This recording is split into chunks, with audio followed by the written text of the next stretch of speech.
Good morning, ladies and gentlemen. Welcome to USAID's 2022 Kenya Investment Mechanism Learning Event. Maybe turn and tell each other, welcome to USAID's 2022 Kenya Investment Mechanism Learning Event. I can't hear the voices in the room yet.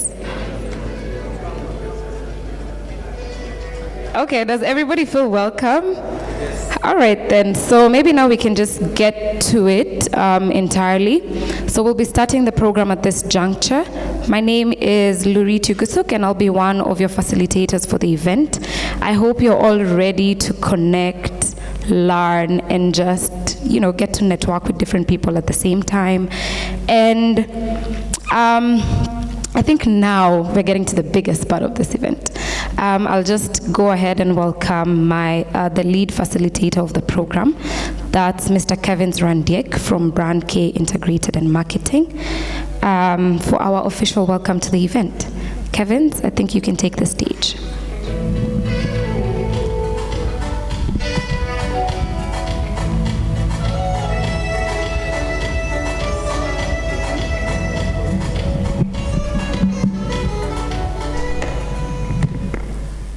Very much, Rita. Ladies and gentlemen, once again, good morning to you all. Can I just hear the room kind of roar? Good morning to you all. Can I see you wave the air a bit? All right, so karibuni tena sana. I hope you can keep this as engaging as possible as the day gets by. Two things, probably to start this up for me. Who is USAID Kenya Investment Mechanism? Allow me to take that verbatimly. Kenya Investment Mechanism, or rather USAID Kenya Investment Mechanism, is a program facilitating $520 million in investment for key sectors of Kenya's economy. So Kenya Investment Mechanism addresses true principal market failures that have discouraged investors from financing that's within the micro and small medium enterprises in the Kenyan economy. All right, so Kenya Investment Mechanism, it's on its fourth year of implementation, and probably in terms of how I have understood the program, they're getting into its fifth year of implementation, right? So this particular event is a knowledge management and transfer, which is key to KIM's success.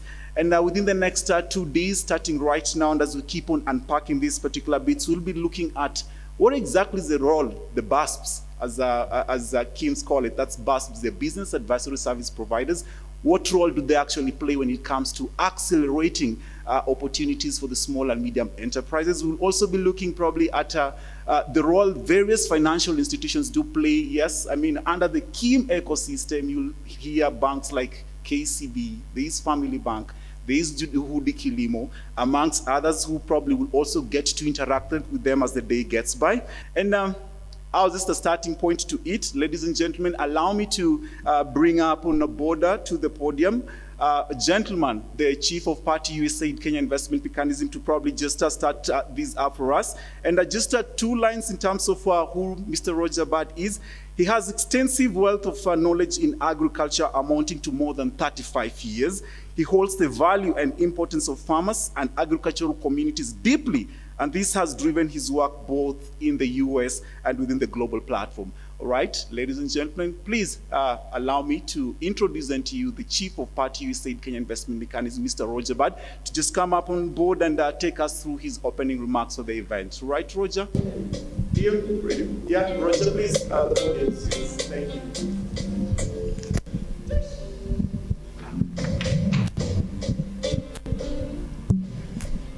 Thank you so much, Kevins. And good morning, everyone. Welcome, welcome, welcome. It's really wonderful to see you all, and we're really excited about today's event, and I'm really pleased to be able to make a few opening remarks. USAID's Kenyan Investment Mechanism, this is their 4th year learning event. And we are live streaming here from Nairobi, chilly Nairobi, right? It's a little chilly. And we're also streaming with Zoom and with over 500 participants, also on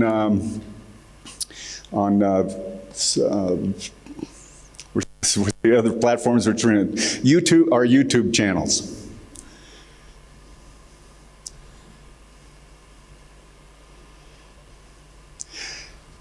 Again, my name is Roger Bird, and I am the COP for USAID's Kenyan Investment Mechanism. I'm really pleased to welcome you all and kick off this year's Knowledge Management and Learning event. This is our opportunity to pause and reflect on what we've learned in our implementation of this activity. We all call this collaboration, learning, and adaptive management. Now, the next 2 days is not just about what KIM's results are, but instead, you'll hear from our partners, stakeholders, and about how the Kenyan Investment Mechanism activity has helped them and what we've learned that we could improve upon. Let me first give some context for the event with an overview of the Kenyan Investment Mechanism activity. USAID's Kenyan Investment Mechanism is an activity that connects business opportunities with financing. The primary objective is to activate private sector capital. We do this into underserved markets that meet then development objectives. And we're looking to fill that gap in financing between the supply and demand of funds. To meet these objectives, we support strategic policy and regulatory reforms that further unlock capital. Now, what's important to understand is that the capital we're looking to fill, that gap comes from the private sector, not from USAID funds. Kenyan Investment Mechanism is not a fund, but it is a facilitator. Financing comes from banks, leasing companies, private equity, social, and impact investment funds. What we do is we help the supply side connect with the demand side in such a way that supports safety and soundness in finance and builds lasting market relationships that shift the financial ecosystem to operate more effectively.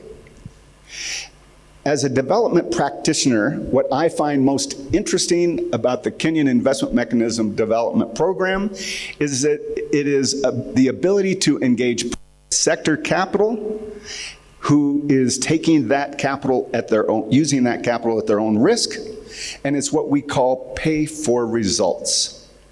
Now, here's how it works. It's quite simple. We've partnered with 40 local business advisory service providers and 20 financial institutions with the objectives of financing small to medium-sized enterprises in underserved markets. Now, pay for results means that there's an incentive fee available when there is success. This incentive fee to these partners is paid when they are securing financing for the enterprises. It's like a little nudge to the supply side and demand side for engaging in these markets. The underserved markets are areas such as agriculture or health or water and sanitation. Now in Kenya, less than 4% of bank financing goes into the agricultural sector, which represents actually 25% of the country's GDP.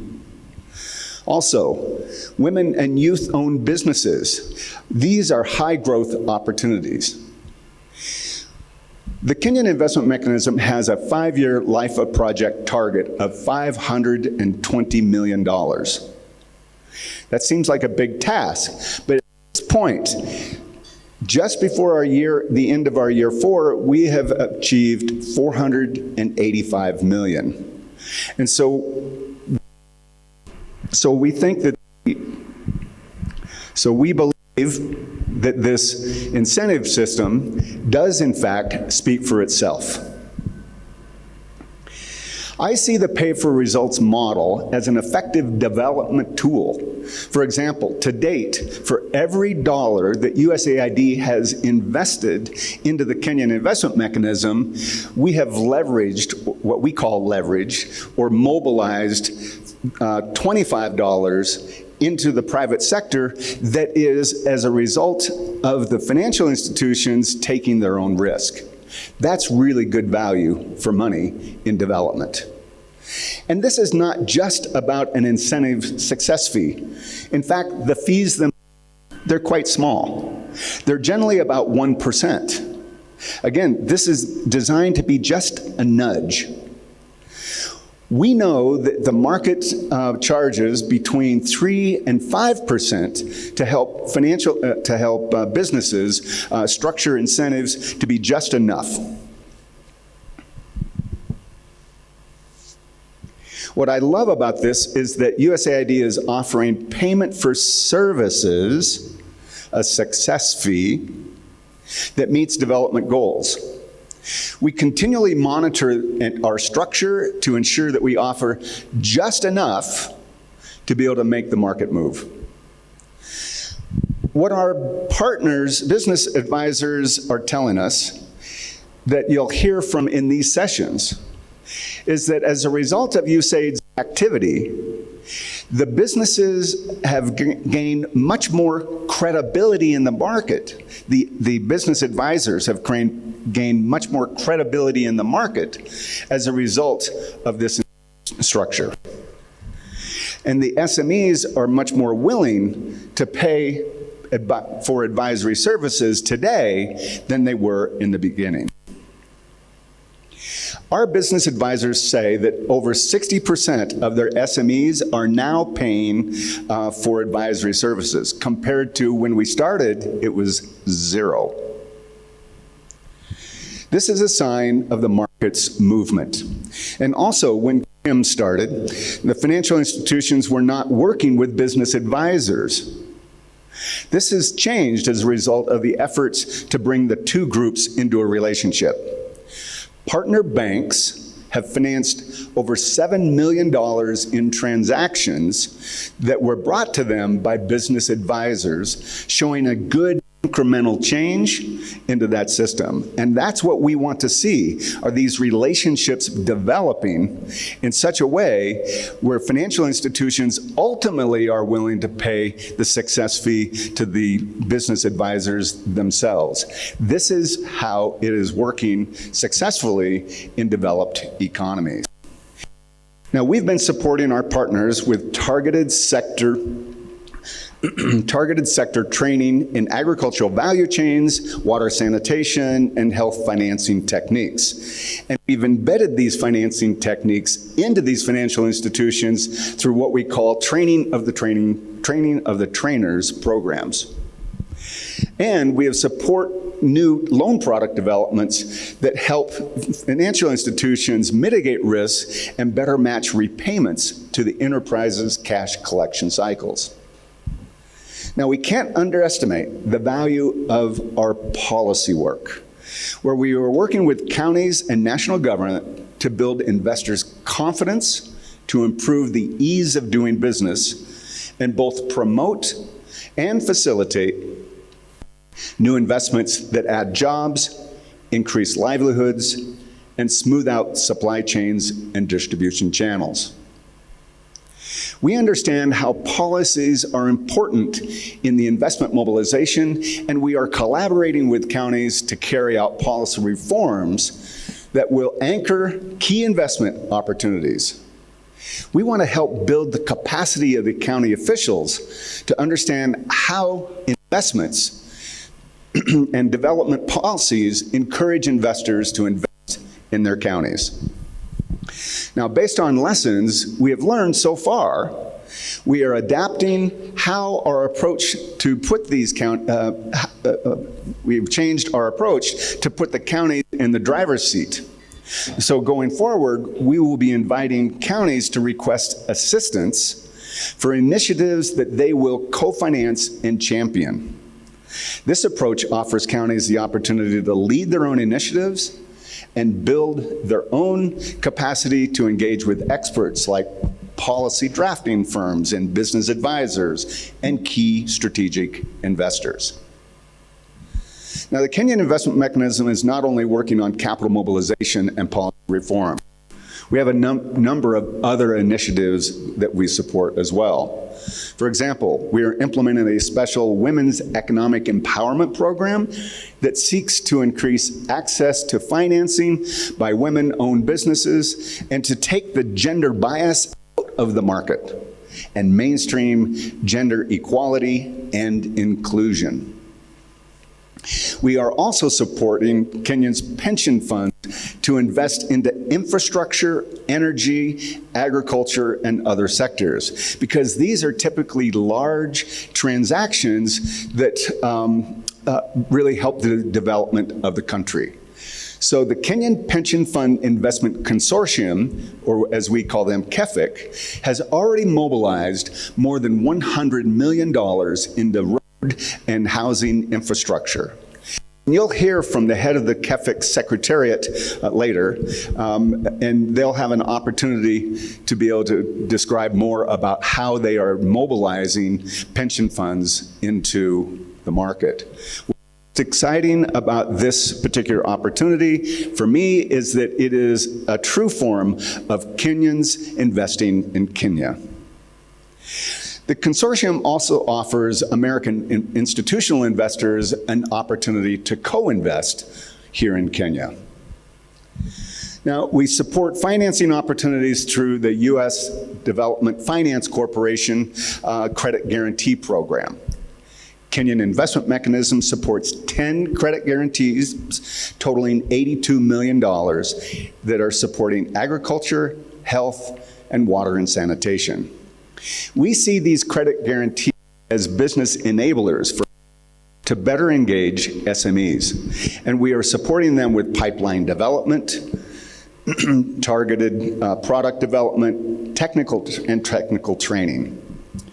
We've scaled utilization in these credit guarantee programs from 11% to over 57% in just 4 years. Lastly, we're supporting Kenya's National Treasury to scale a national credit guarantee scheme for SMEs that was just launched a year ago. This is similar to the Development Finance Corporation's guarantee system under USAID, but this is Kenya's own national credit guarantee program that helps SMEs access financing through commercial banks. And tomorrow, the National Credit Guarantee Program's head manager will be here to talk about the results that they've achieved and the lessons that they have learned in that process so far in their journey.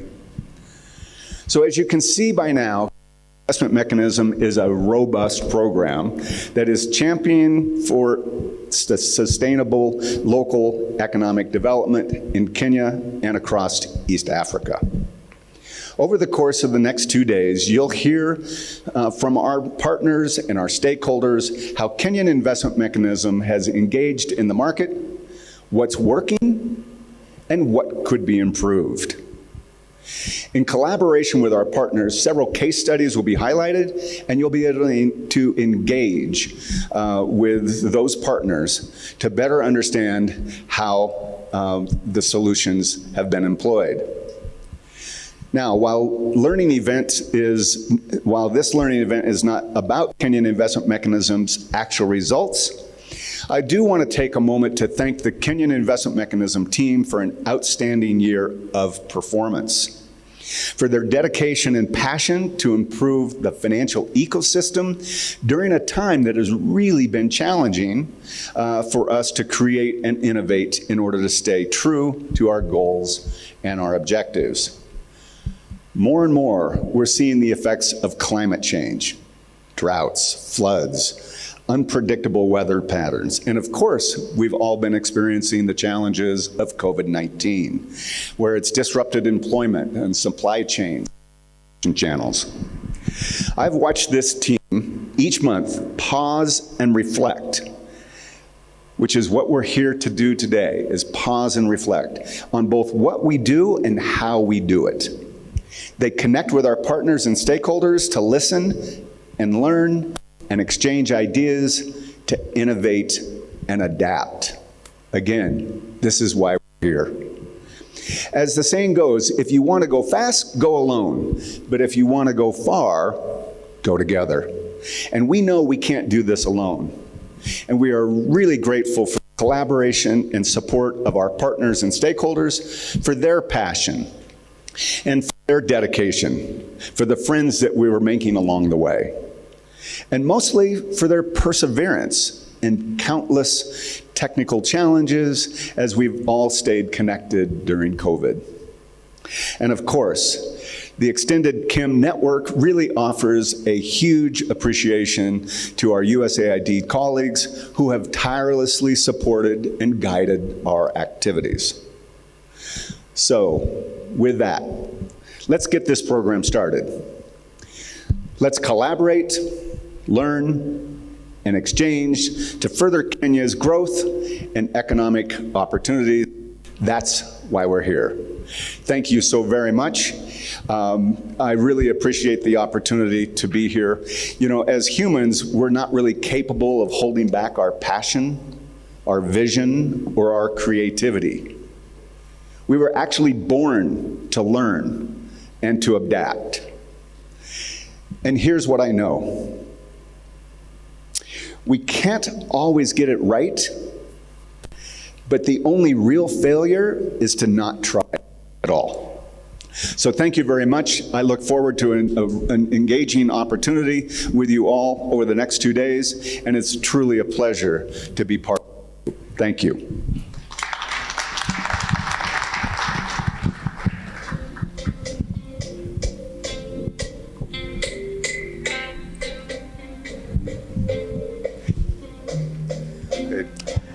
All right, thank you very much, Roger Bad, for the introductory remarks and actually just setting context and officially opening up this particular session. And allow me to probably just pick a few words out of Roger's introduction. Ideally, this year's learning event has been curated under the theme Access and Impact. Probably when you check through your front screen, Access and Impact, Transforming Financial Markets for Shared Prosperity. And ideally, within the next 2 days, so much of our notes, so much of our learnings has been centered under the theme Access and Impact, and geared towards transforming financial markets for shared prosperity. And key, as Ed probably did on the introductory remarks when I was starting this up, Rogers alluded to the fact that they're already partnering with 40 business advisory service providers. That's indeed really massive, and maybe just linking that up to somebody who will be interested in knowing what exactly do these 40 business advisory service providers do. Yeah, there is a great session coming in tomorrow centered around the partnership between the BASPs and the financial institutions. Allow me to probably just again reiterate the fact that this particular content that we are having here and this particular learning event is being projected within two social media platforms. That's Facebook and YouTube. So if at all you have anyone probably will be wishing to be here today and they're not able to, hey, you can share the link. There's a YouTube link. And of course, again, when you go to the USAID Kenya Investment Mechanism Facebook page, the stream is currently underway. Then the second thing also is for anyone who probably picks up any great learning insights as the lessons progresses, the hashtag that we are using on this is hashtag USAID KIM Learning Event and hashtag to invest in Kenya Talk to Us. Ideally, believe this particular session that's coming in next will enable us maybe just think through in a much more deeper way, and also maybe also set the discourse that we're going to have within the next 2 days. But first, without probably just getting into the panel area, we developed a short video nugget out of the head of finance at Facts Africa to just probably indicate or tease a little bit in terms of what are some of the existing opportunity spaces that exists within either the digital ecosystem or within the financial ecosystem. And let's see the screens on what Peter from Facts Africa had to say.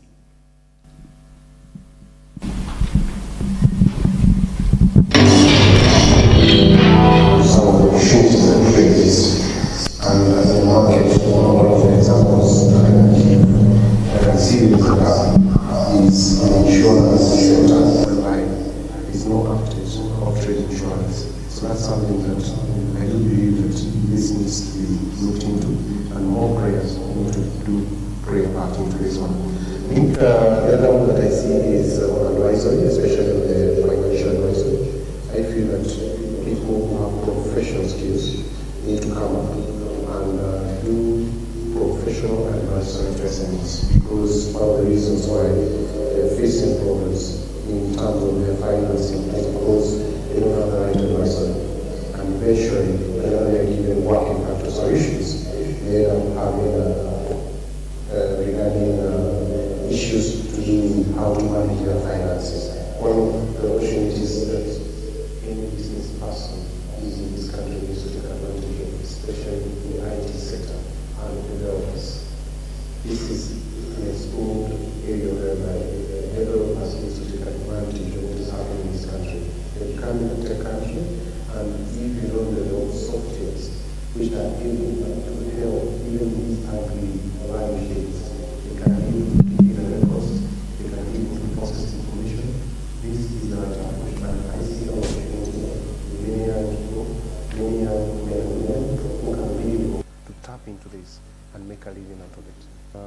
A company which intends to do a business like Fax, there are a couple of lessons they need to learn, and there are a couple of preparations they need to take into place.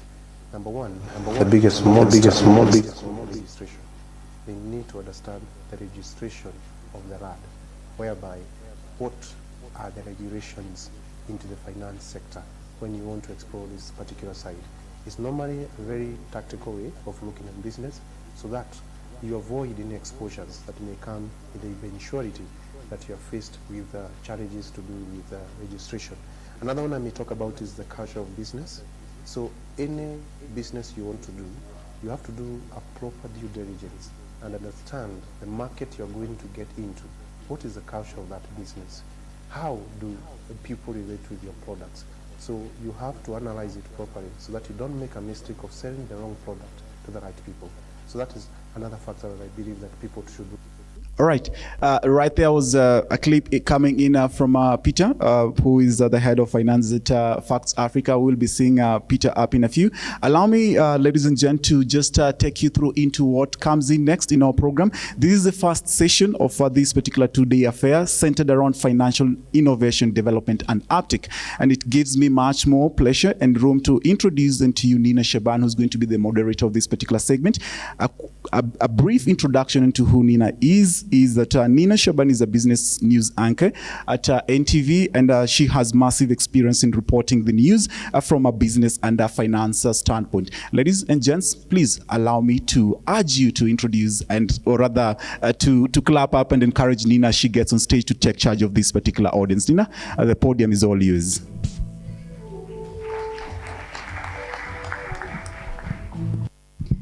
Well, a very good morning to each and everybody. Everyone looks lovely. Good morning to you. Well, my name is Nina Shaban, as Kevin said earlier, and I'm extremely honored to be moderating this first session of the USAID Kim Learning event.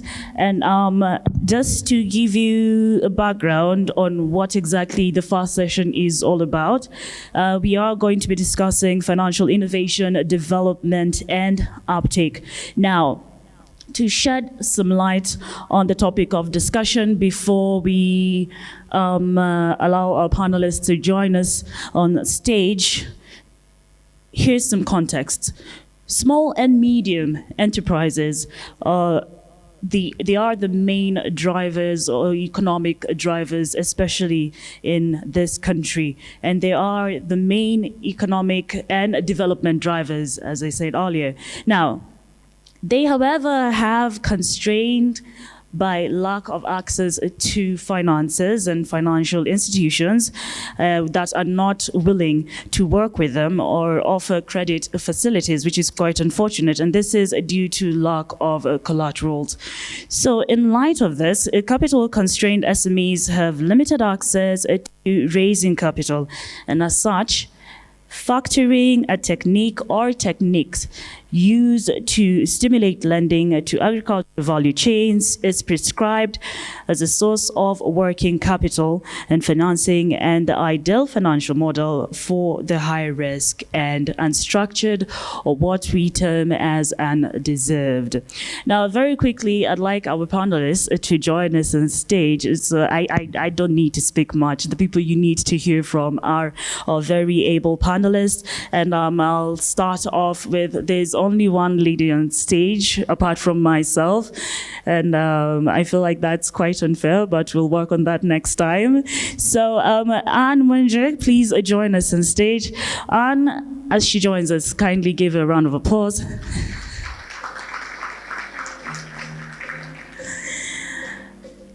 I gave more bio on Anne, but Anne Munjek is the Financial Institutions Director at the Kenya Investment Mechanism. You look lovely. Thank you so much for joining us. All right, so Peter Ndirangu, who is the head of finance. We saw Peter on our screens just a few seconds ago. A round of applause as Peter joins us. He is the head of finance at the Financial Access, Commerce and Trade Services, what is also known as FACT. Peter, very good morning to you. We also have Anthony Mbithi, who is the head of agribusiness segment from Family Bank. Anthony, a round of applause as Anthony joins us. And then we also have David Njiru, who is the chief business officer at Juhudi Kilimo. A round of applause for him as well. And finally, the last one on our panelists is Anton Wambura, who is a product development expert. Anton, a very good morning to you. A round of applause for him as he joins us as well.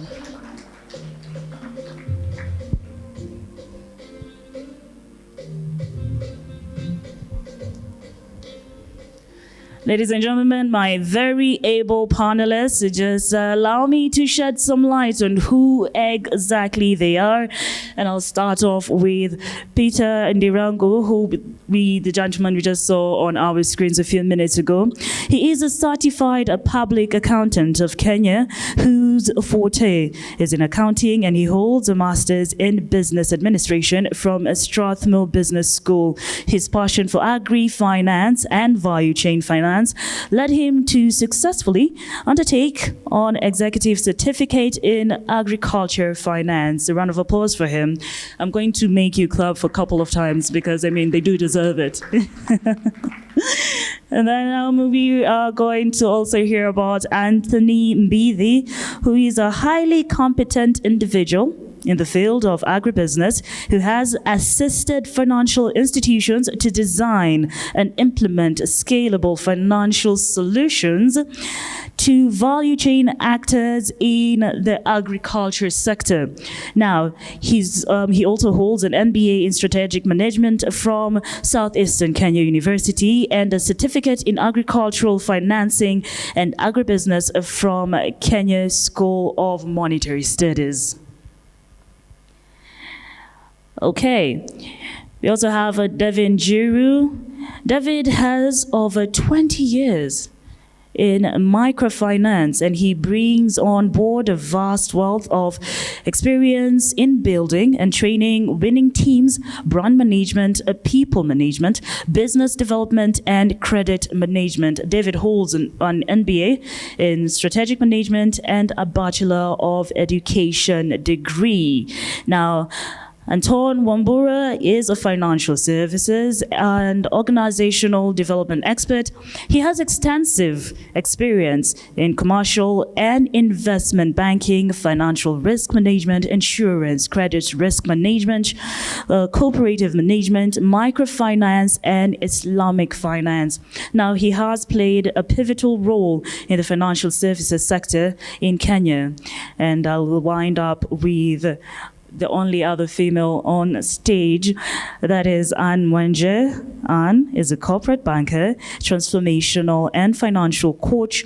She has held leadership roles in banking and finance industry for 10 plus years, and she was the Associate Director, Commercial Clients at Standard Chartered, Assistant Vice President, Commercial Clients at Habib Bank, and her educational background in bachelor degree in business management, marketing, and MBA in strategic management. One last round of applause for our panelists. Thank you very much. And Anne, since I've started with you, I'd like to kick off this conversation with the background that you have, and we are in an environment that is characterized by the multiplicity of shocks such as the COVID-19 pandemic. Maybe we can start off by you letting us know, how has this impacted financial inclusion? Okay, thank you for the questions. When we look at what Kenya Investment Mechanism does, we look at it from a holistic point of view, as Roger had shared earlier. We look at the supply side, where we have my partners who are with me here. We also look at the demand side. And all this, we also still look at the policy side, which you will hear, I think, from my colleague tomorrow. Then we also look at what are the underserved sectors, that is women, youth, WASH, and health. So we holistically look at these sectors that, one, are always impacted, like every time we have a pandemic, or even lending to these particular sectors is normally lower than the other sectors like manufacturing or trade. So we have helped our partners now get into these particular sectors and work with them. And what we normally do for our partners, the supply side, is we give them incentive fees. We also give a lot of capacity building. We do a lot of training for them. And we also help them with technical expertise or technical support that is coming up with new products, helping them review their current existing products. We also help them in the management of any guarantees that are there. Thank you. All right, well, thank you very much. And now, Peter, I'd like to come straight to you. Many small and medium enterprises are not formalized in that. They don't keep records, and also there are no signs of them even paying taxes. How do you, from where you sit, how do you bridge this gap, maybe formalize SMEs to accelerate financial inclusion? Thank you, Nina. So good morning to you all. So my name is Peter Ndirangu. I work for a company called Fax, so where we provide innovative solutions towards supply chain financing. They range from invoice financing, supply chain financing, and also export or import financing.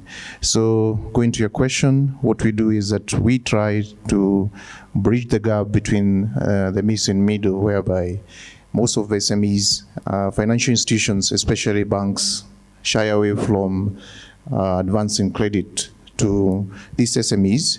So we look at them, especially on the basis of looking at the 5C model, looking at the collateral as a point. You find that most financial institutions will not absorb most of the SMEs on this basis. So we become innovative and we look at the receivables. So we do trade financing, whereby it becomes part of what forms a basis of advancing credit to SMEs. This has really bore a lot of fruits, and most SMEs have been able to access credit through Fax. And also we have a digital platform whereby our sister company called LeadAccess, whereby they provide solutions based on credit scoring, and they assist these SMEs as well to be able to be ready when they go to the financial institutions, that they can be able to be absorbed in any particular point. All right. And with that said, Anthony, I'd like to now speak to you. Good morning to you once again. Now, Anthony, being the head of agribusiness from a financial institution, how are financial institutions dealing with trying to accelerate financial inclusion and at the same time dealing with high-risk profiles? Thank you and good morning all. Yes, I'll talk about the financial institutions in general, but also particularly what Family Bank is doing in this space. At Family Bank, first of all, we are very deliberate about agri-financing. In fact, it is a key driver to our bank-wide strategy. And so we go over and above the core mandate of the bank of lending to now look into the market, the synergies available that we can bring together and offer effective solutions to any value chain actor out there. And so you'll find us talking to technical experts. You'll find us talking to market players who provide a solution at their end. And when we come in as a financial institution to give our support in terms of financing, then access to finance to these agri-SMEs happens. We also now leverage on risk-sharing arrangements in the market and the incentives like the one that Kim is providing to the banks that serves now to reduce the risk that we take as a bank and also improve the economics of the small loans so that we can be able to reach the masses. And so I would say that a combination of all those has really helped the bank to reach the segment. But we still believe there is room for more. We are not sitting back. We're still doing more collaborations out there to ensure that we reach the market, we serve the market as it should. Thanks. Well, thank you, Anthony. And David, hand in hand with what Anthony has just said, from your point of view, how do you deal with collateralization of farm produce in regards to financial inclusion? Thank you, Nina. Good morning, everyone. Collateralization of farm produce. When it comes to funding rural smallholder farmers, in most cases, these customers or these rural smallholder farmers, they may not have had securities. And because, like Juhudi Kilimo, we are an institution that really embraces inclusion. We want the guys at the bottom of the pyramid also to access financial services. We also want to improve their livelihoods. What we have seen most work very well is when they form groups, social groups. They come together in groups of, small groups of 10 members, and we use character as the basic collateral for these loans. Again, also, rural smallholder farmers have crops. Also, they have livestock. Most cases, again, they will do a pledge to the groups, just as a sign of commitment that the member is committed to honor their obligation in the group. And we have seen this work. But above all, collateral is not the most important thing. The most important thing is the training that you offer to the members of the group, so that, again, you take them through what they need to do with the money. You offer training on the purpose of the loan, on their income generating activities. You support them to succeed in what actually they want to do with the money. If you do that, then you are good to go. All right. Well, Anton, 8 out of 10 businesses in Kenya are informal, and they actually lack financial inclusion. As an expert, what are the ways that may be used to deal with informal businesses and ensure that they are financially included? Thank you, Nina. The reality is that most African economies, Kenyan included, is actually driven by the what we call the micro and the small enterprises. At Kenya, we are actually at 85%. So it means that what where the banks or the financial institutions have a comfort zone is only within the 15%. And and that basically leaves a big majority of people either underbanked or completely financially excluded. Now, to be able to, and you find that 15% is actually not a sustainable market. And therefore, the first thing that the financial institutions must do is to be very deliberate in how they approach this 85%. And you find that at the bottom of that 85% is actually where agribusiness lies. And therefore, the banks must be, and the financial institutions must be very, very deliberate in terms of how do we embrace this segment that is generally classified as risky. The moment the bank is driven to be able to offer solutions, it means that they will go beyond what Anthony has said, that they go beyond the normal risk parameters, and they craft specific products, specific solutions, specific risk mitigations, and specific accommodations that can be able to work for this segment. And therefore, for me, the first thing is actually to address this at the strategic level, so that the operational level can be comfortable enough to be able to undertake that risk. And secondly, through partnerships, you find that then with partnerships, particularly like the one that the Kenya Investment Mechanism has provided, particularly in terms of the National Guarantee Fund, which will now be rolled out, you find that the risk of that segment, what we call systemic risk of that segment, is then shared between the financial institution and the guarantee system and also the client. So you find that you're actually reducing your risk from maybe 100% to maybe 30%. At that level, the banks or the financial institutions become sufficiently comfortable to undertake that risk and to go through a learning process.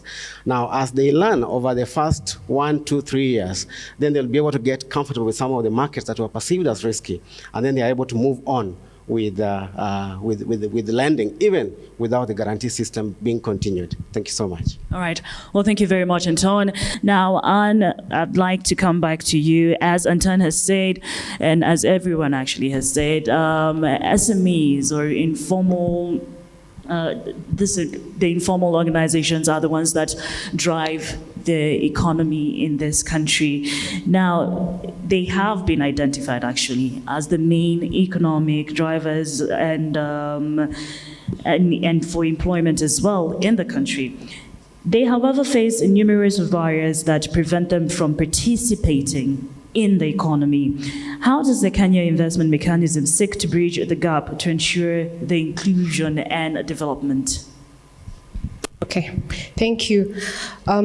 Because we have identified what SMEs go through, because that's what we do on a daily basis, and we have now worked with over 35 BASPs who help the enterprises to become investor ready, who are able to speak the bank's language and help the enterprises come up.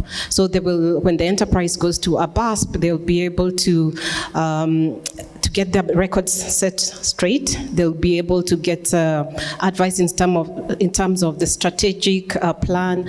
If they need funding, even if it's not within the country, they are able to be assisted. So our BASPs normally do that. They really help our enterprises, and where they feel an enterprise maybe needs a credit guarantee, they will be able to package them very well. So they do, it's like a one-stop shop for the enterprises. So before they go to the banks or before they go to any financial institution, it's good that they work with a BASP and then they become investor ready. Even for startups, we've seen people who have grand ideas who reach out to our BASPs and they are able to be packaged and they walk the journey. It can take 3 months or whatever journey, 6 months, and then they are able to be taken to our partner financial institutions.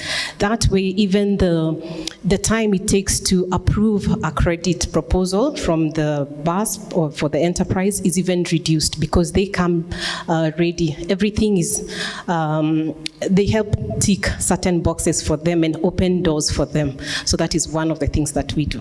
All right. Thank you. Well, thank you very much. For those of us who are not clear on what BASPs are, these are business advisory service providers. Now, Peter, with your experience with the Kenya investment mechanism, Kim, kindly elaborate on the supply chain financing that FACTS have to enhance capital mobilization for small, medium enterprises. Yeah, thank you, Nina. So for FACTS, what we normally do is we offer working capital solutions. And we normally do an analysis on the SMEs when they come. And I'm happy that the BASP is, we are collaborating with you. So when they bring grants to us, so what we normally do is we do a lot of assessment to make sure that we also don't have the exposures. And one of the products we offer, we look at it from the side of, I can maybe give an example. I'm going to use a bit of some few words here, whereby we have a client whom I'm going to call an SME, who have suppliers, and at the same time, they also have off-takers. Off-takers are those clients that you're selling to. So on the basis of the off-takers, that's where we leverage and we say, this is where we are going to take the risk. Instead of us looking at this client and saying, we are not going to finance them, we are going to look at the off-taker's strength, and we say that this customer is maybe doing a turnover of $200,000 maybe per year through this off-taker, and with that, we can be able to look at the receivables and we finance against that so that they can be able to have working capital. They can be able to fund their operations. They can be able to fund any business growth that they are supposed to do. So this way, we have been able to be very innovative to make sure that even the small, medium enterprises who are unable to access credit, they can be able to access it through companies like Financial Access. So that's one of the ways that we are doing it. Another way is we are looking at the supply chain financing side, whereby we look at an SME or one client and we go to the buyer, a big buyer. For example, maybe just, I can give a multinational for just an example. We can look at Unilever. Unilever is supporting a couple of SMEs who are supplying to them. And once we approach Unilever, we can tell them to give us access to a few of their suppliers, whom we can be able to finance on the guarantee that Unilever is going to pay us from this particular aid. So we are going to finance those suppliers who happen to be SMEs. And with that, we are able to create another innovative way of making sure that those SMEs who are unable to access the credit, they have a position or a point to be able to find a way of making sure they finance their business. So those are the major ways that we are working on in terms of innovative. And we also cut across the sectors. Most of the time we look at sector, we understand the value chain. For example, especially on the agri value chain, which is less risky. I think from the start of the session, we had that agriculture is a backbone of our country, and it's a big percentage of how the economy is driven. So with this, we leverage on this and we look at the agri valuations and we absorb a lot of agri clients because most of our portfolio is composed of agri clients. However, we have also looked at the health sector. We also look at the manufacturing sector and also logistics. So these are sectors that we have tried to explore, and it's coming out to be very, very clear. And with the help of BASP, I know that there's some financing, especially on the northern corridors, which we need to open up the economy. There's a lot of need in terms of how we can fund this. And through Kenya Investment Mechanism, we are absolutely sure that Financial Access will be able to finance these grants who really need the product, and we can be able to bridge the gap where it's needed. All right, I'm still on you, Peter. Maybe you can expound on how this innovation system are going to be different from the current normal banking lending models that we have.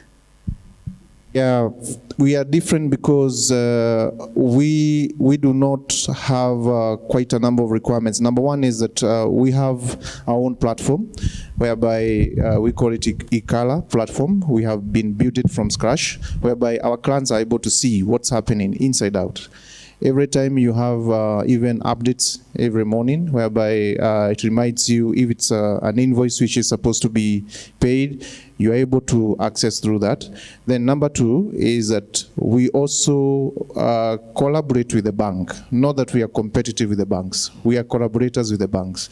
So we have a program whereby we work with the banks whereby they also do some co-financing.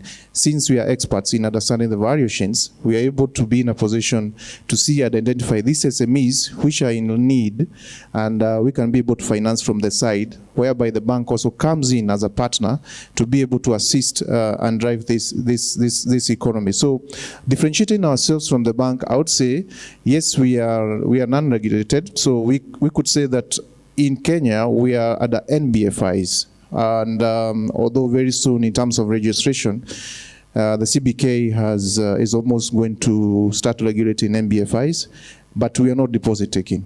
So we take runs on the basis on the variations. We understand you, we understand your product, and then from there we are able to come in and bridge for you the gap.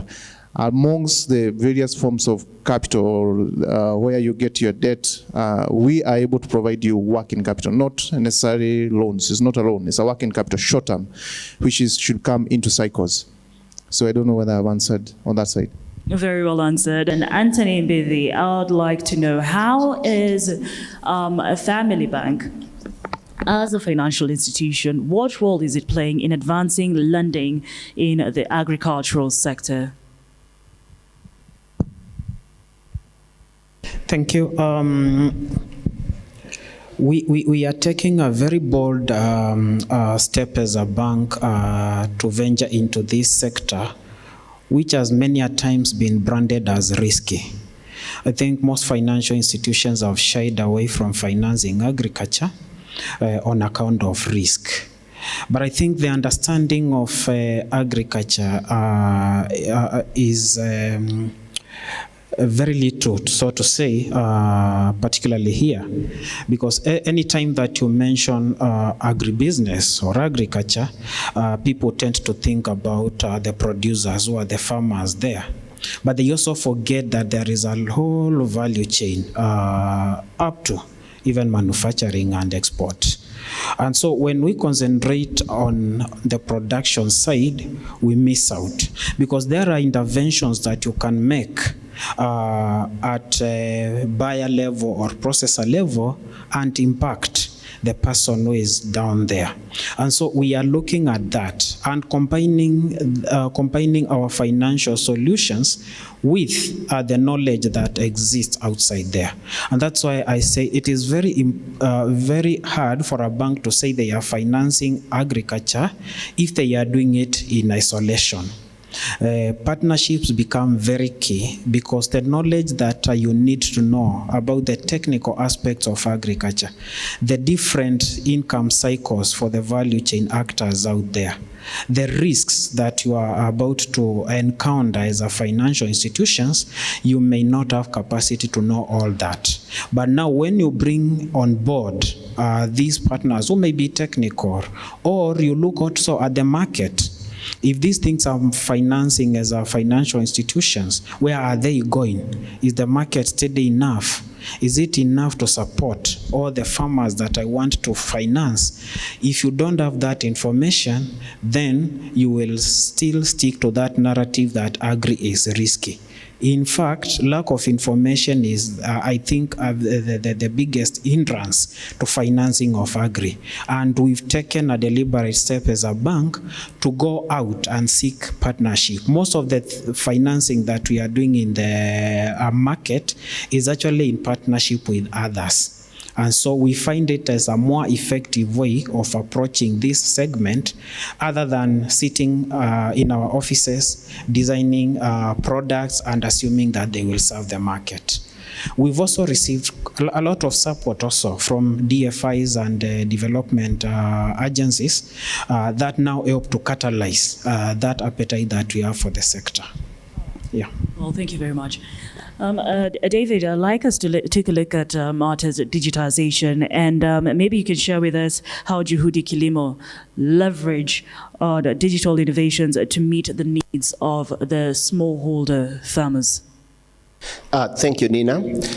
First of all, let me add something to my earlier question on characterization of crops. Where a value chain is well developed, also, smallholder farmers use their crops as collateral, whereby we have an MOU with the off-taker, and we can lend against the incomes of the projected incomes of the farmer.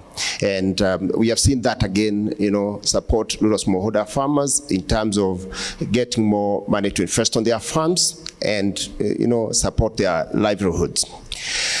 In terms of digitization, Juhudi Kilimo has seriously digitized as a microfinance institution, and we have seen digitization in Juhudi Kilimo help us, reach out to more rural smallholder farmers, build their resilience, have greater impact on them, and our farmers are able to access financing much more easily.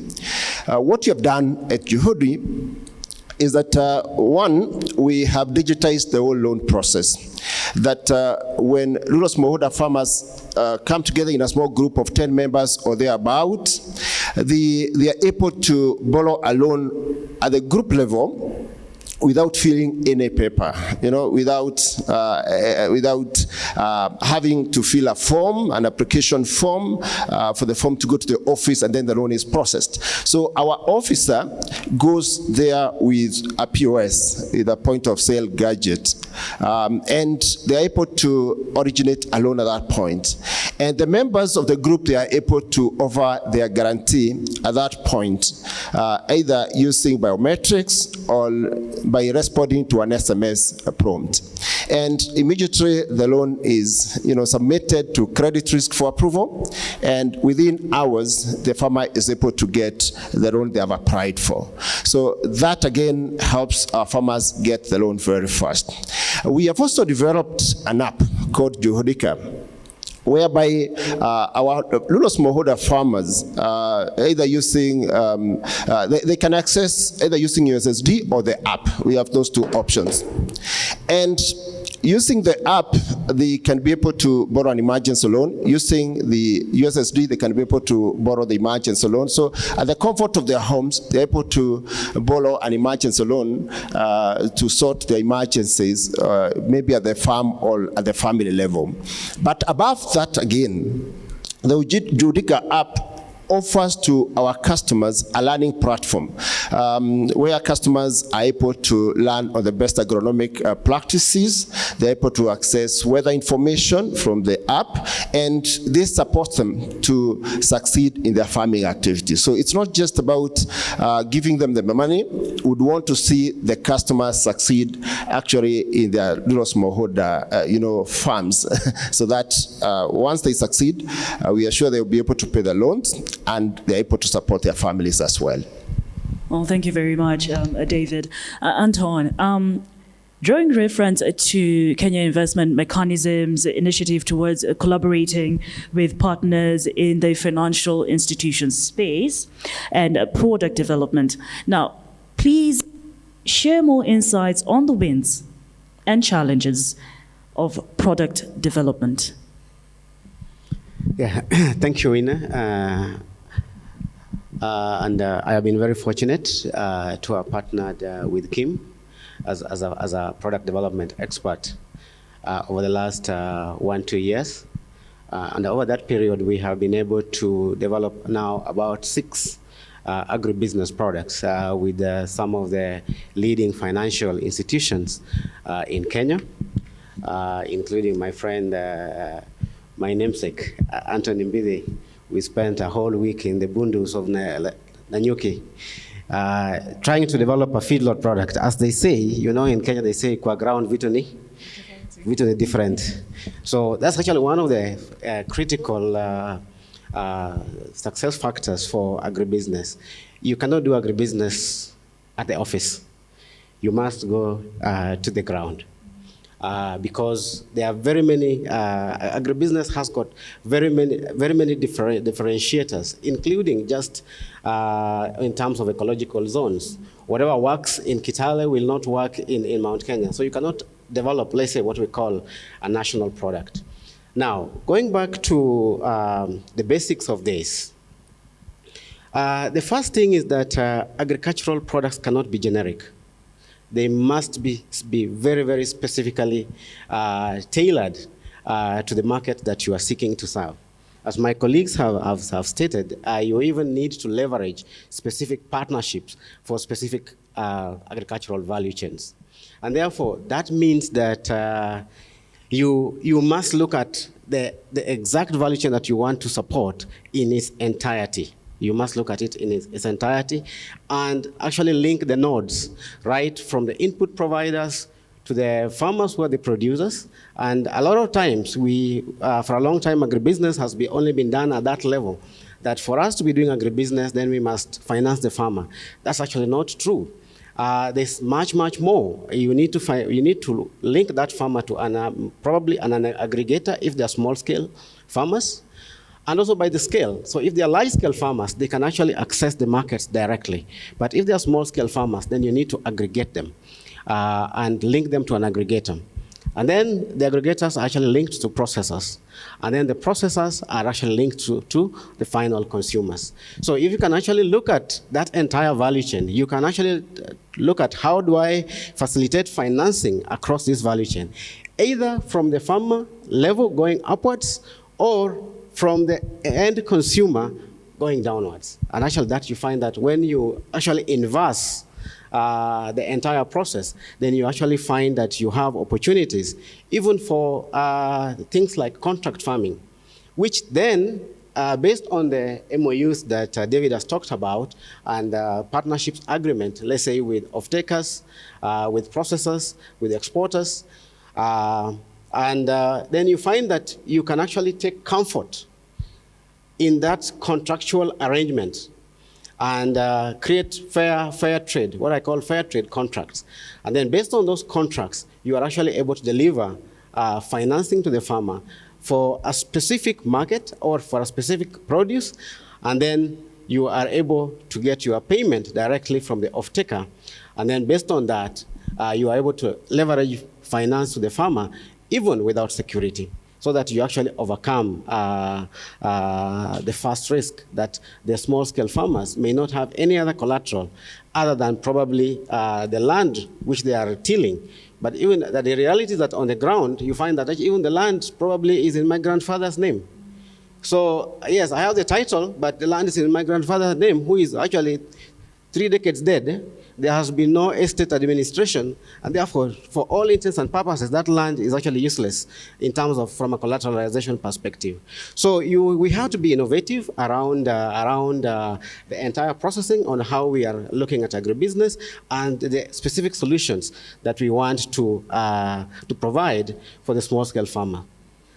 For me, that's the first thing that we need to work on. The second thing is basically in terms of simplifying the product that reaches the farmer. The farmer will not be able to speak the kind of language we are speaking here. So, and now, particularly now as we go into the extent of digitization, you find that this is actually reduced to a USSD engagement, short USSD sessions that query the farmer very, very quickly. What financing do you need? How much for what period? How much is it?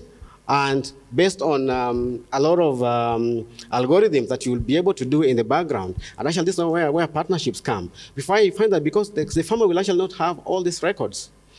And therefore, you actually need to leverage partnerships with the partners of that farmer. Where is he selling? So from the sales proceed, from the records of the sales proceed, you are actually able to kind of, generate the kind of credit profiles that you will be able to use. So that by the time you go to the farmer, you don't ask the farmer, you don't go asking the farmer 100% of the information required. Probably you only need to ask 5%, and you look for the 95% elsewhere, offline, without even the farmer's knowledge. And then you'll be able to come up with credit scripts that are able then to work for that farmer. Yeah. All right. Well, thank you very much. It's a very exciting conversation going on here. And remember, the hashtag is USAID Kim Learning Event. It's all about learning and sharing experiences, and of course, taking the lessons with you to get better. And I'd like to come back to you. In light of fostering financial innovation development, and uptake for inclusive growth. What are some of the strides made by Kim over the last 4 years? Wow. Over the past 4 years, we've done a lot, and I'll just highlight a few. As Anton has said, we've helped some of our partners come up with new products, because what we found from the market was, yes, we have agriculture as our backbone, but do we have products that speak to agriculture? No, because we had vanilla products, so we've helped several of our partners come up with livestock products like aquaculture, there is feedlot, there is poultry, there is porcine, and post-harvest solutions. We also came up with a product on asset-backed, and this one takes care of the small machines like chaff cutters, anything small that is needed in the farm, you know. So that's what we've been working with our partners, because we've seen if we are not speaking the same language that the farmers are speaking, then we are not communicating and we're not growing the sector. From all of this, we've seen that we also have to train our partners. Over the last 4 years, we've trained directly over 800 bank staff, and what Roger was alluding to, we still have the train of trainers. So imagine if all these 800 or even half of that go back and train more, we can imagine the transformation that is being done within the sector. And also even just changing perceptions of agriculture is risky, or women is a challenge, or youth, you know. So those are some of the things that we look back and we're like, yes, there's something that we did. Even as David talks here and explains about the digital product, we've seen that it also helps the women, you know, to save time. They don't have to go to the bank. They can get their money quickly. It also allows the youth to borrow as much and to start learning how to be better and finance savvy from a younger age than what we started with, you know, because they're able now to see this is their incoming, these are their expenses, how do they repay these? And even from the digital platforms where we are able to see a lot of videos, or even just taking care of a basic profit and loss, what does this mean? And the apps are able to help the youth or the women come up with that. And also just to demystify financing to these particular sectors. So there are many things that we've been doing. For other partners, we've helped them come up with a strategic plan, and that means that even another 5 years or 10 years, agriculture lending or agric lending will really blossom, because now they will be implementing their plans, they will be changing the course of direction, they'll even be changing their core banking system to read agriculture.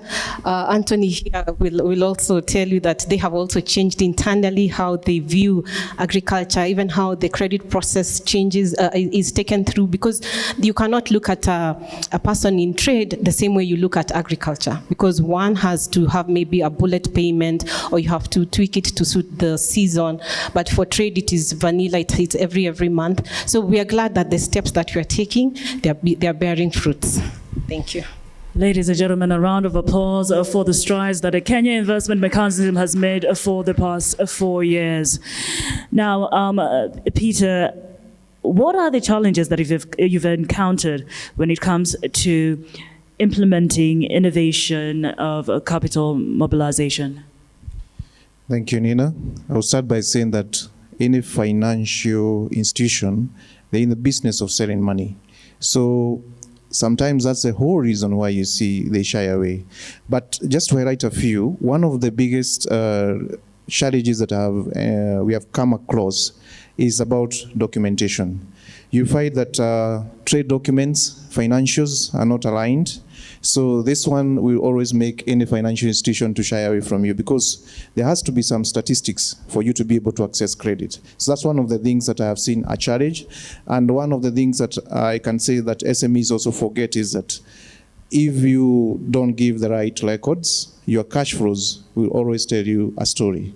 And when it comes to that, and the financial analysis on the 5C model, when I look at the character and I see you are not honest with me, so what will happen is that I'll shy away from giving you this financial credit. Another one is overtrading. Over the years, we have noted that most SMEs, due to sustainability of the business, you find that They want to keep opening new business lines, not to identify what is the optimum level that I'm supposed to keep so that I can keep this business getting sustainable. Another one is diversification of resources. So that is a major thing. You find that we finance an SME, and at the end of the day, once they see money is in the bank, the next thing they want to do is to move to real estate. They don't want to focus and keep the line of business that we financed on. The other one is lack of professionalism. This is a big problem in this country, and this one needs to be addressed a lot, because you find that some, I'm not talking about all, SMEs, they tend to employ people on the basis of family, not on the basis of what person is coming to bring on the business. You need to employ the right person for the right job, at the right place, at the right time. That's a very key thing. Then the other thing that SMEs that I've seen is the key man risk, whereby you find that an SME is the only one. Yeah, if today they move outside of that business, the business collapses, meaning there's no succession in terms of if tomorrow we want to say that this company wants to go to another level, you find you have issues. The other one is business strategies. You find that some of these things, like projections, where do you want to be in the next 5 years in terms of scaling growth? You find that those kind of categories, some of these SMEs, they have a very good product, but their visionary side of it needs a lot of adjustment towards this.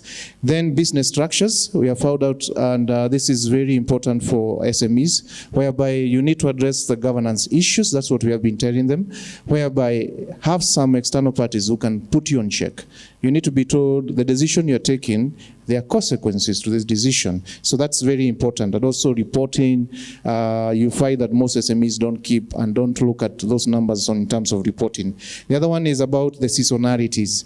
One of the problems, and most of the panelists who are here, you can agree with me, especially about the agri, you find that seasonality is a big problem. And this one needs to be addressed, because you find a farm has only one season. If, for example, they are doing the maize production, and this one, it can only be countered if a farmer thinks innovatively, whereby they think about aggregation, whereby if I don't have maize, what else do I need to do? Do I need to buy maize from Tanzania?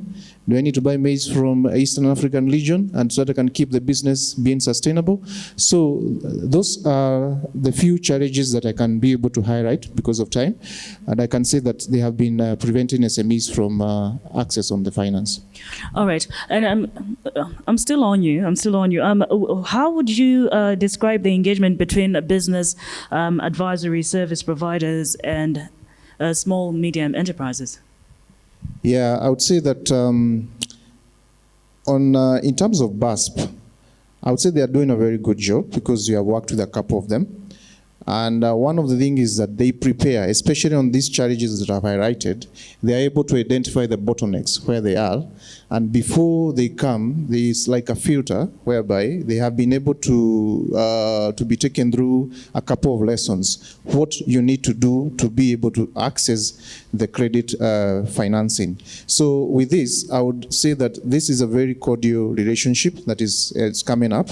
And I would say that it was very good on Kim to come up with this kind of program, because it makes even financial institutions to have easy way of making sure that they finance even more SMEs than they were able to do. And you can see that the numbers are growing each and every day as much as we continue partnering and collaborating with the BASP. All right. Well, thank you very much. Anthony, in terms of financing products, so kindly highlight for us the new financing product process and the transformation you expect to see in the market. Thank you.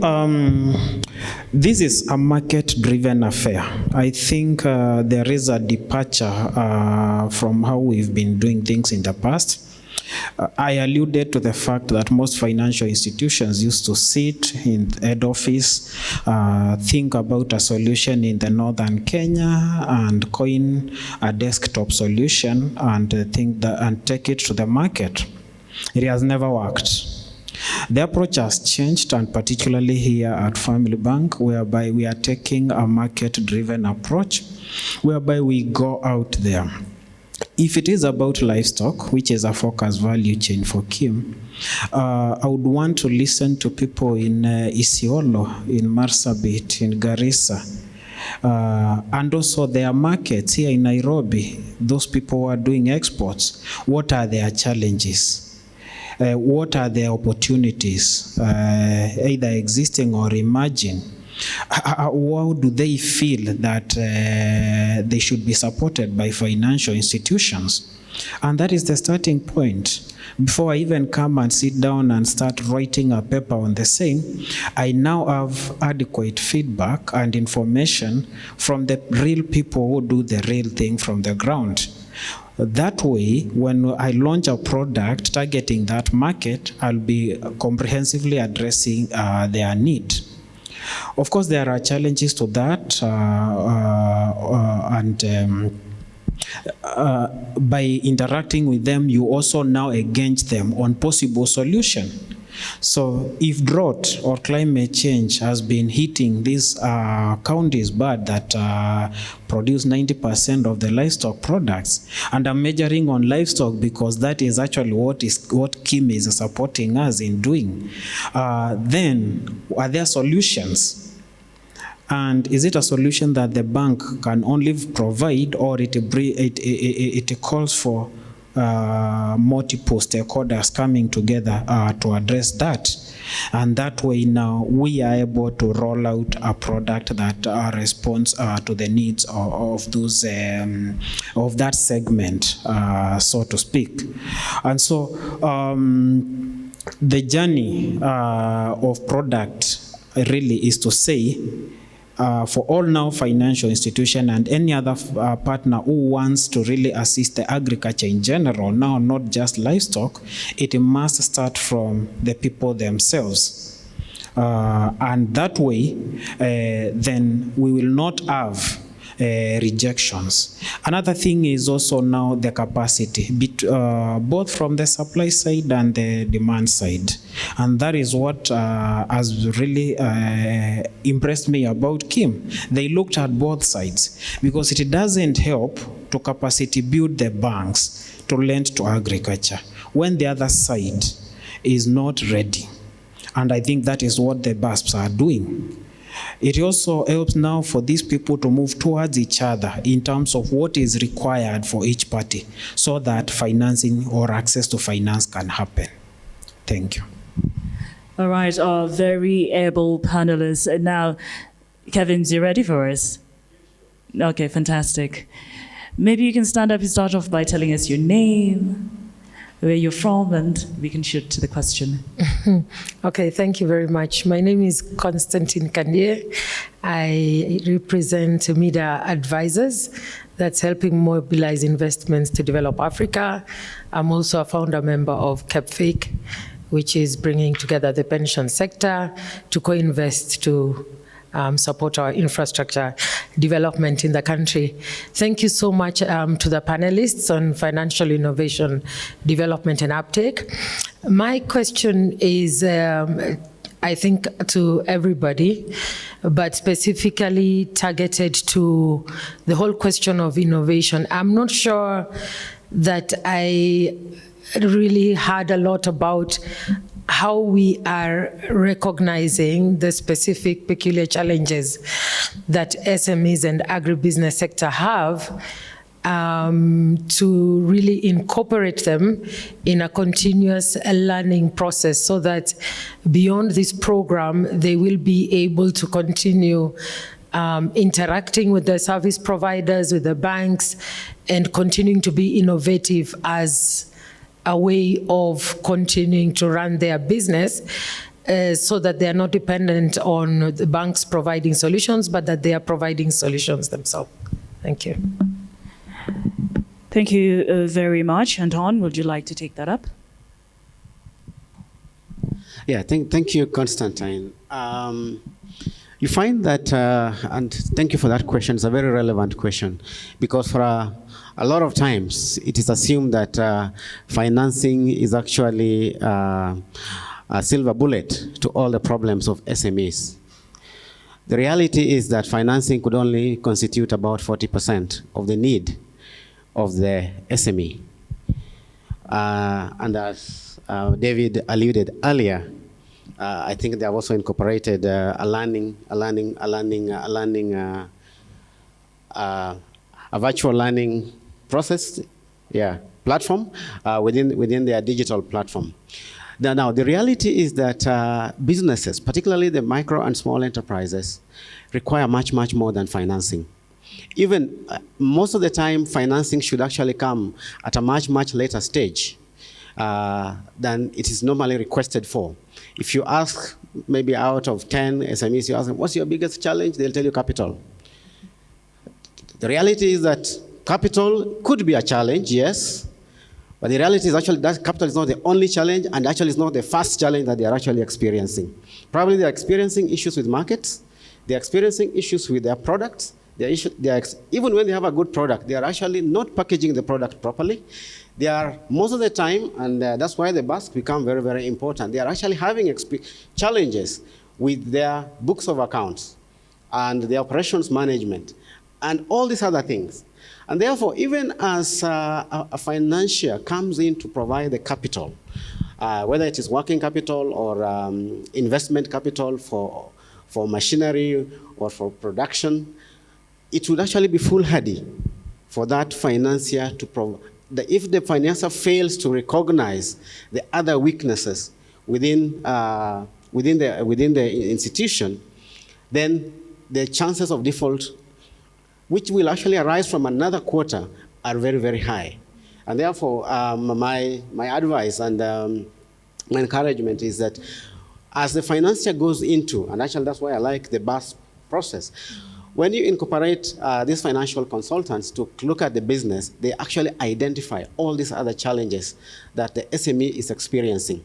And therefore, as you do financing, let's say for machinery or for working capital, you actually also co-fund within, we normally call it technical assistance or technical financing. You must deliberately have some 20 to 30% or 40% extra financing to be able to address the needs of the specific business that you are that you are engaging with. That way, then you'll actually be able to provide a balanced solution to the business, and the business will be able to thrive. And that way, you also mitigate your risk. If you don't do that, you actually lose the capital that you have actually given out. But you go an extra mile and provide that the extra incentive or extra service, then you actually find that you're actually mitigating your very own risk, and you actually end up with the business performing much, much more than it could have performed with only capital alone, and therefore you actually will be repaid easily. But more than that, you actually will be able to expand the amount of money you can actually give the institution, and therefore you grow your portfolio, you grow your balance sheet, you grow your profits, everybody's happy. All right, well, David, would you like to add some mention to what Anton has said? How do SMEs continue, or rather stay in a continuous learning process? Thank you. I think I would wish to take it from a different angle, from the financial institutions angle, that we want our customers at some point to get to the next level. And like for us, Juhudi, as a social impact institution, we are very keen on what I would call social performance management. You must look at the customer and say, as much as I'm doing lending, what did I intend to achieve from this, in this customer? What is the outcome of my financing? So you must, as an institution, you must look at how do you measure the impact you have on your clients, on your customers? Because it's not just financing, it has to be responsible financing. You don't want the customers to be indebted or to be dependent on you as a financial institution. If your intention is to improve their lives, is to improve their businesses, then you have to put in place some metrics within the institution that measures the impact or the outcome of what you're doing as an institution. All right. Well, thank you very much, Anne. Is there anything that you'd like to add as Yes. Fantastic. So, Anne, you'll add that, and then we'll take your questions in just a bit. Okay. Just to add from the Kim perspective, when we come up with anything, especially in terms of innovation, as Anthony has said, nowadays we don't just sit and do desktop reviews and come up with a product. We also engage the experts. And even as the process is ongoing, what we've done with all our partners, we do market validation, where we bring the real enterprises or the farmers to come and give us feedback on this particular product. And 100%, we always tweak the product to suit them. So we have the enterprises with us.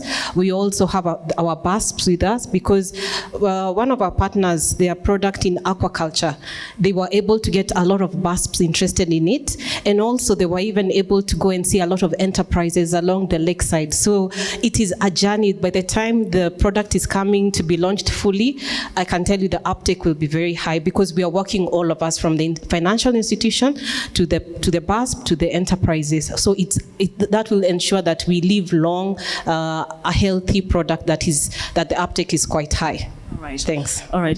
Due to the fact that time is working against us, sir. Thank you very much.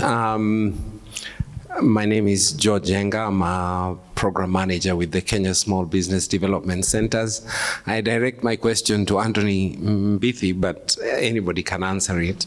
I have a friend who had a farm and planted in a rock, and this is a true story. And at the stage of buying the insecticides, there was meant to be funding from the bank, which came late, and he lost his entire crop. Why is it that banks can't say no to an agricultural farmer? No, I'm not giving you, so don't depend on this money. And then they lose also the investment money because this length of philosophizing on money and product development and value chain addition is costing too many people too much time. There's too much philosophy. If there is a product in the farm, pay the money urgently, quickly, and then speak later. If no, say no immediately. And then please, if you can add to a bit of that, comment on the cost of financing for SMEs. Thank you very much. Thank you. Anthony? Thank you. Quite an unfortunate event there. What I would say is not all banks in the market are offering agribusiness solutions. That is one. If a bank or a financial institution is not in that line, chances are that the capacity to handle unique requests from customers are also very low. You've not been specific which year, because others have also joined the party, maybe very late. Initially, that capacity was not there. And so what I would say is, generally, agribusiness financing is not a very odd concept in the banking industry, especially here in Kenya. It is just peaking. And therefore, it means that probably if a farmer has been seeking these solutions from the financial institutions in the past, chances are that they've been appraised just like normal SMEs or in other sectors, and therefore the pain of losing crops, because the business person or the credit analyst who receives these applications don't appreciate the time sensitivity of the activity. That said, we now have quite a number of institutions in the market that now have professionals running the department. They know what it entails to finance agriculture. And I believe if our customers shop around for the institutions that have leadership, good leadership in the agribusiness sector, then these challenges will be solved. It is also a challenge to the banking fraternity in Kenya to ensure that they have people with the right background as people who can steer their agribusiness or agriculture financing, so that we don't have those incidences. The other side of it also is We also now receive, much as we also want to help, we also have now the farmers who come when disaster has already stricken. You found 4 armyworms now in your farm. You wake up and rush to a bank. Probably that is not even your main bank. And so the process of now appraising you starts, looking at you again, bringing statements from other institutions that you've been banking with.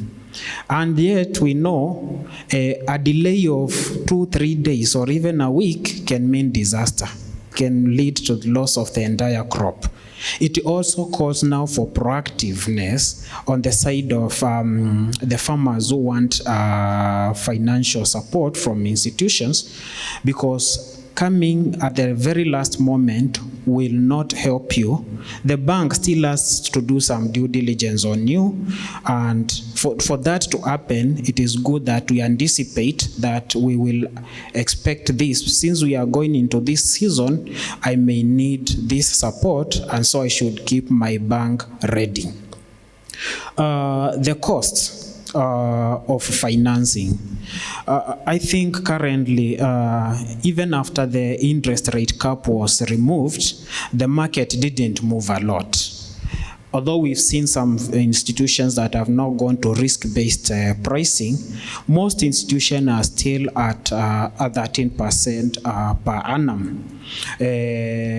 Some will even offer some concessions, of course, depending on the amount and the scale that an SME is borrowing. You may find a concession, maybe getting a waiver on maybe what we call the processing fee, or sometimes the interest coming down from 13 to 12 or 11. And so it also depends on how well you work with your financial institution. Thank you. Thank you, Anthony. Lady and gentlemen, is there anyone who'd like to add on to what he has said? Great. Thank you, Nina. My name is Tendai Mtana.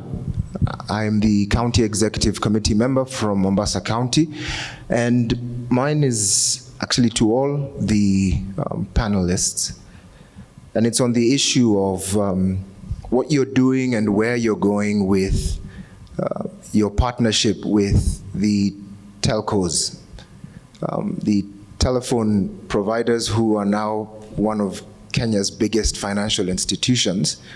And I'd like you to speak a little bit on what is your product innovation with them, given the fact that with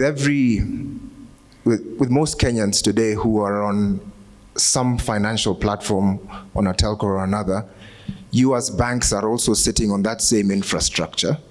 And there's a data conversation that you seem to have not addressed on this discussion as to how it is those who are either underserved or those who are unbanked yet are sitting on assets of land, livestock, marine fisheries, that are finding it difficult to gain access to capital and capital mobilization. Thank you. All right. Ladies first.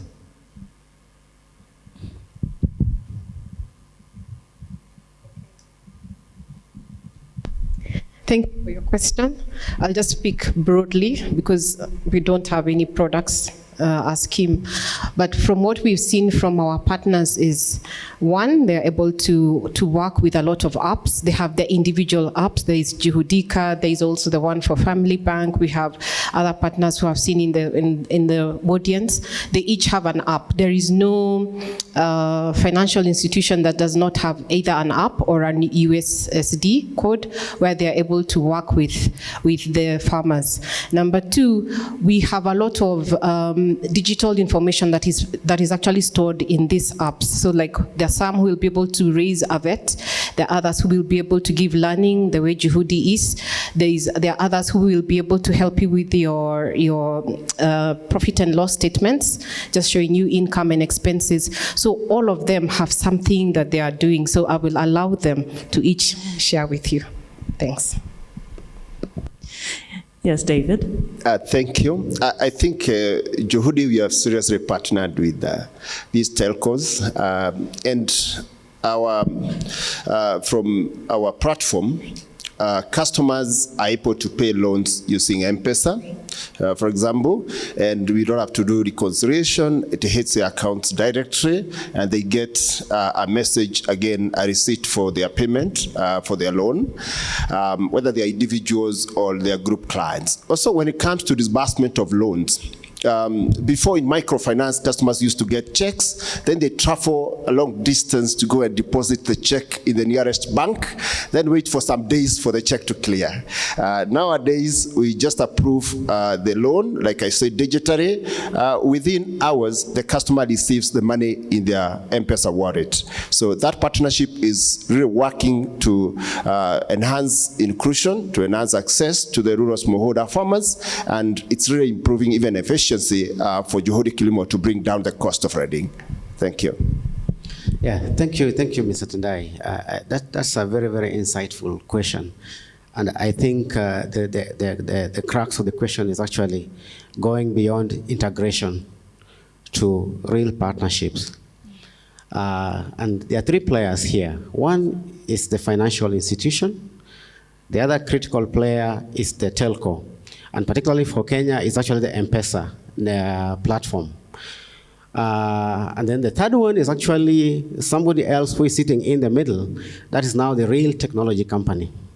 And I think that's where now the conversation really needs to start getting closer, because you find that a number of banks are busy developing their USSD and their digital applications. But at the end of the day, either they are just tech or they are just bankers. On the other side, we have the platform which is available to everybody, and we are very happy that at least Safaricom has been able to open up the Daraja portal to be able to allow full integrations and even further developments on that platform.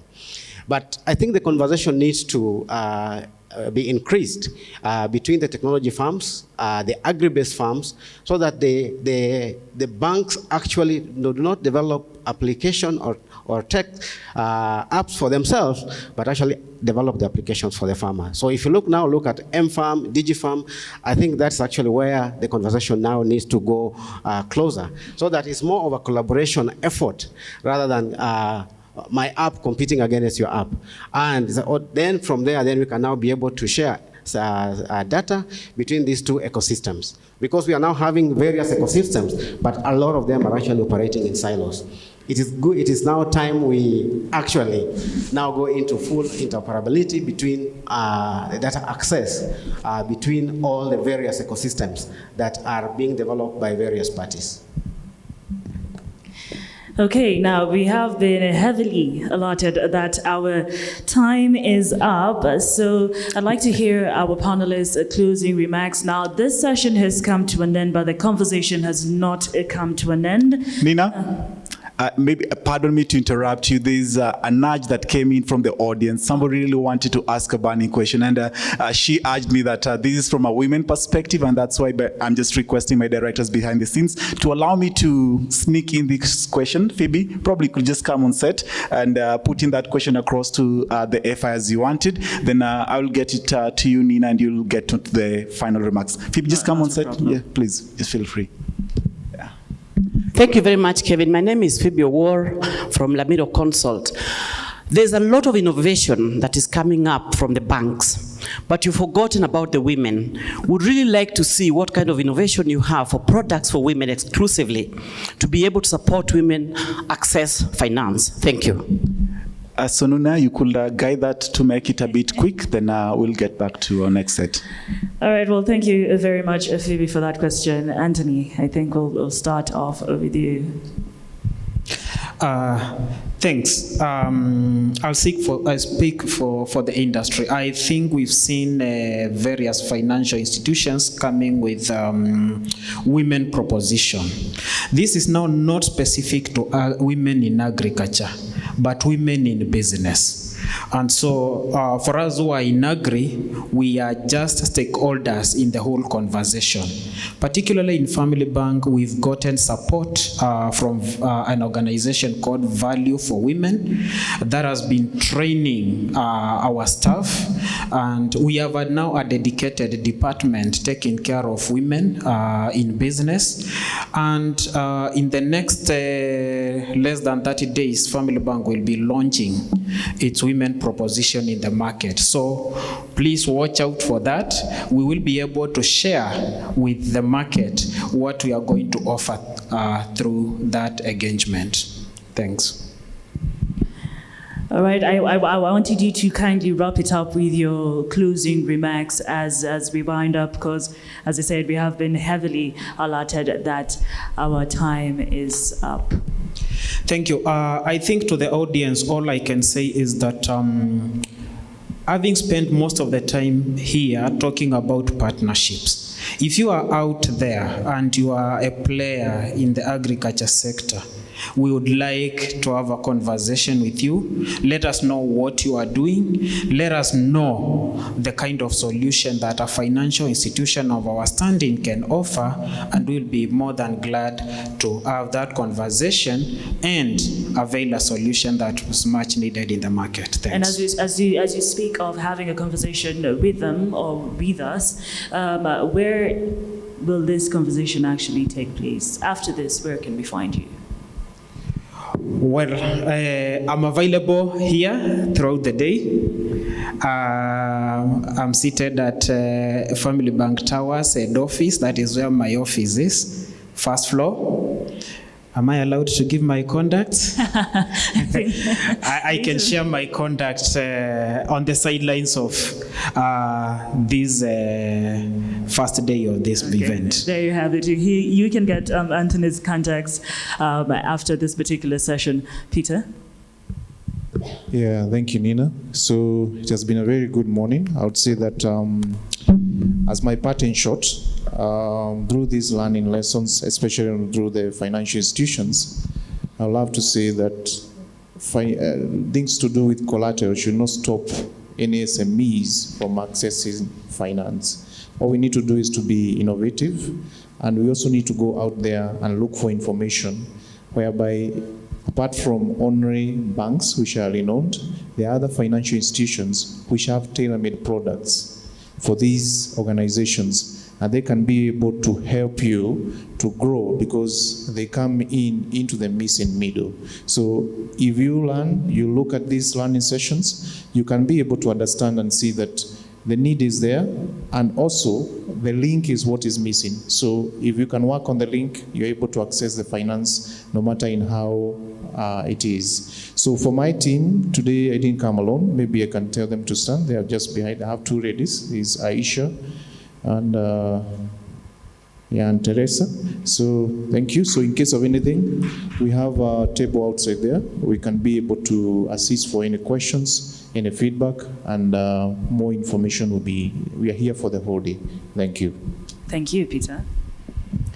I just want to thank my fellow panelists and also my partners, and ask anyone who needs either an introduction to a BASP or an FI to reach out to us.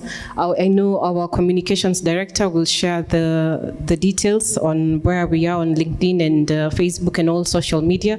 Reach out to us. We'll be able to link you up to either a BASP or a financial institution, be it in agriculture, wash, health, even women and youth. Phoebe, we need to have a conversation after this. So because there are many products that we might be knowing and maybe you don't know, so we are able to reach out and help you and do the linkage for you. Thank you. Thank you. Thank you. I wish to really thank the audience, my colleagues, and our facilitator. And from Juhudi Kilimo, we believe the rural smallholder farmers and micro entrepreneurs can still be served quite effectively in institutions that serving them, breaking even, making money, making profits. And at the same time, having a greater impact on these rural smallholder farmers and micro entrepreneurs by using technology. Agritech, we believe, is the way to go.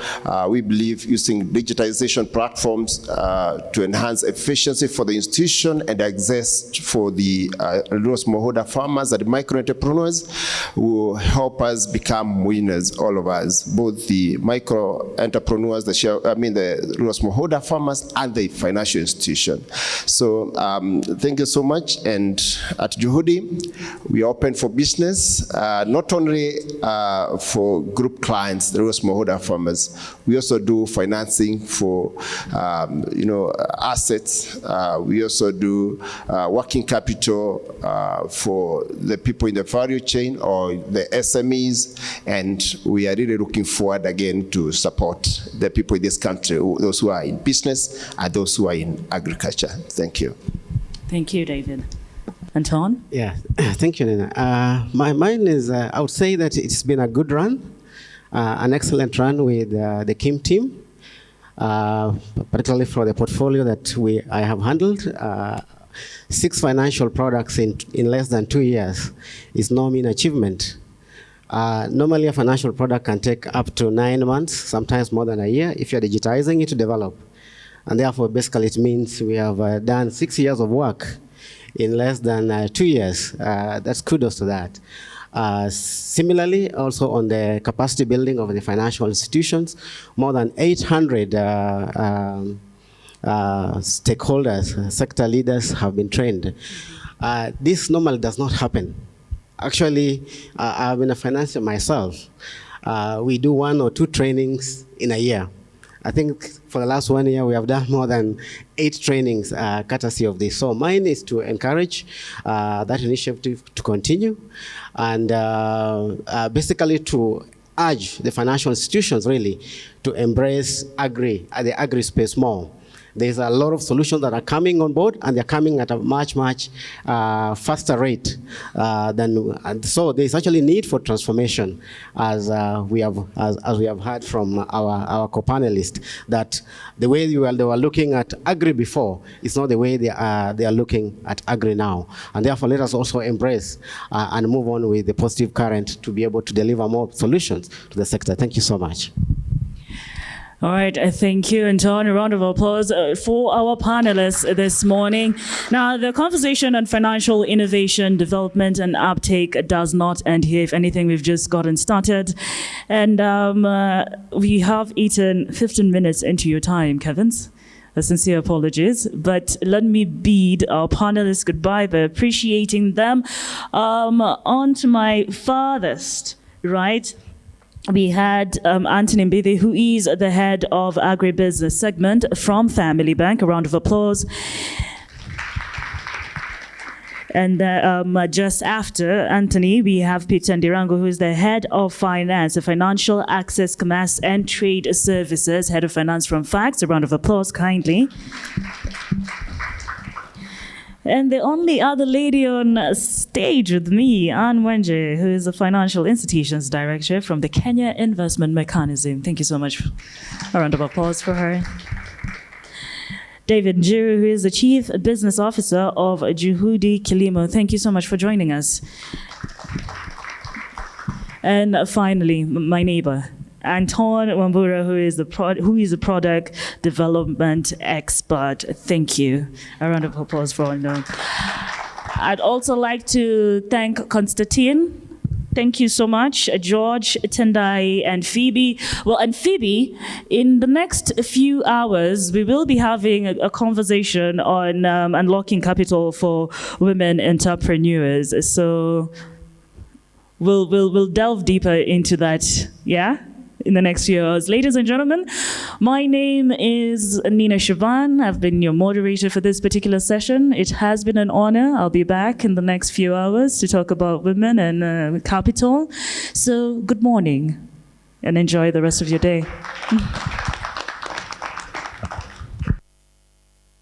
Thank you very much, Nina, and the entire panel. Just as you on board on stage, thank you very much for that great session. Probably I will do this particular link real quick and maybe just urge Lurit to be on standby to guide us on what to come in next. Key takeaways that emerges out of that particular session, two of them, picking it in this order. The effects caused by lack of familiarity with concept, visibility, and limited understanding of product range limits the seamless adoption of different finance models in Africa. Probably that's our key takeaways coming in from that particular segment.